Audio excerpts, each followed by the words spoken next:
Joining us right now is CNBC's Larry Kudlow. Larry, happy December to you. You too. So much to talk about: Cyber Monday, Black Friday, and the online healthcare site. Want to get to it, but I want to circle back to some comments that Pope Francis made last week, where he's been accused of saying that suddenly he's a Marxist pope, and he was talking down about capitalism. We talked about it a little bit here on Mornings on the Mall, but I'd love your take. Is this pope really talking down capitalism? Well, he took some really hard shots at capitalism. Really, really hard shots at capitalism, and used some oddly inflammatory language you wouldn't expect from a pope, talking about, trickle down doesn't work, and markets don't work, and it's causing poverty to rise, and financial markets are in charge. And the thing that the incredible thing, having said all this, is that he believes, at least from this brief statement, he believes that states, governments, should be charged with the vigilance for the common good, to expand controls and reduce inequality.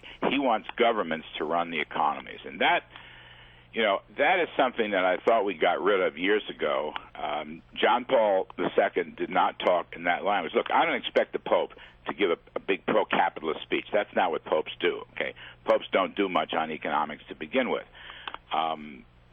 But this was really sort of beyond the normal, let's be fair, let's worry about poverty. And I do worry about poverty, and I think poverty is something we all have to worry about. But the odd thing is the language, the harsh language he used, the fact that he wants the state to run the economy, hence whatever happened to godless communism or godless socialism, yes, which is what John Paul II always talks about. And the other thing is, if you ever look at some numbers, and I don't expect the Pope to be quoting numbers in this kind of a... Well, he spends most of his time learning theology and history and languages. Have you, Larry Kudlow, have you ever known Jack Kemp or Ronald Reagan or you, Larry Kudlow, a proponent of free market-based solutions and supply-side economics? Have you ever suggested that supply-side economics all by itself solves poverty? Never. There's always charity involved. Right. There's a lot of charity, and there's a lot of spirit. Look, two things quickly. Number one, if you look at the numbers from the World Bank and the UN, poverty has been crashing in the last 3 decades. That's been the rising tide of free market capitalism under Reagan, under Thatcher, and frankly under John Paul II. They all fought communism together, and there was remarkable agreement on that, okay? Extreme poverty plunged 43%, according to a UN study. Extreme poverty plunged 50%, according to the World Bank. 163% increase in developing economies. This is in the last few decades when capitalism has spread around the world, mostly Asia and a lot of it China, but some in Latin America. Now, look at two things here. I agree that the least of these, my brethren, which is what Jesus said, is important. I agree with that. I absolutely agree with that. But I want to say that things like unwed mothers, okay, things like rising divorce rates, things like the decline in the culture and morality. Now, these are spiritual and moral and religious items which have a lot to do with poverty, Now, the Pope did talk about that. That was the bulk of his exhortation. But the other part of it, the slashing of capitalism and free markets and the idea that the state is the one to control economies, very unusual.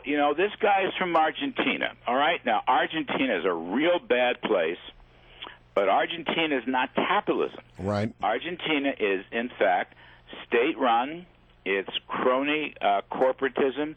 It's a form of, Spanish and Italian fascism.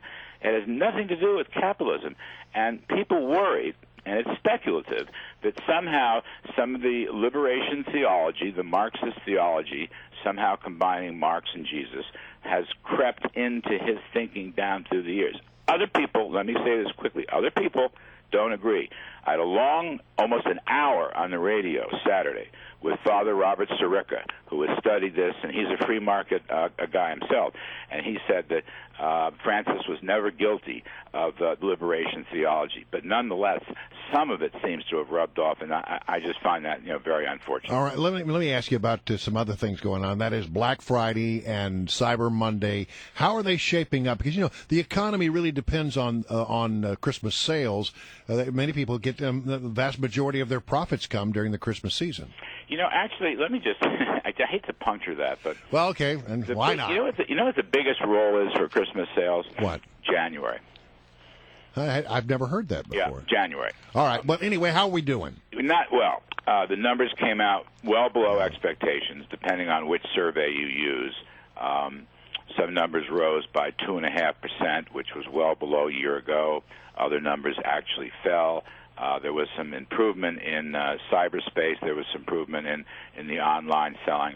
By and large, it was a disappointing weekend. And all you're really doing here, okay, if you open up on Thanksgiving, I'm not opposed to that, by the way, but if you open up on Thanksgiving, and of course you run through Friday, you're essentially borrowing sales from the rest of December. That's what you're doing. You're just bringing it forward. All right, you're not necessarily creating new sales. And so what we saw, I would say, was very mediocre at best, and kind of been poor at worst. All right, Larry Kudlow, always a pleasure. Thanks for joining us. Okay.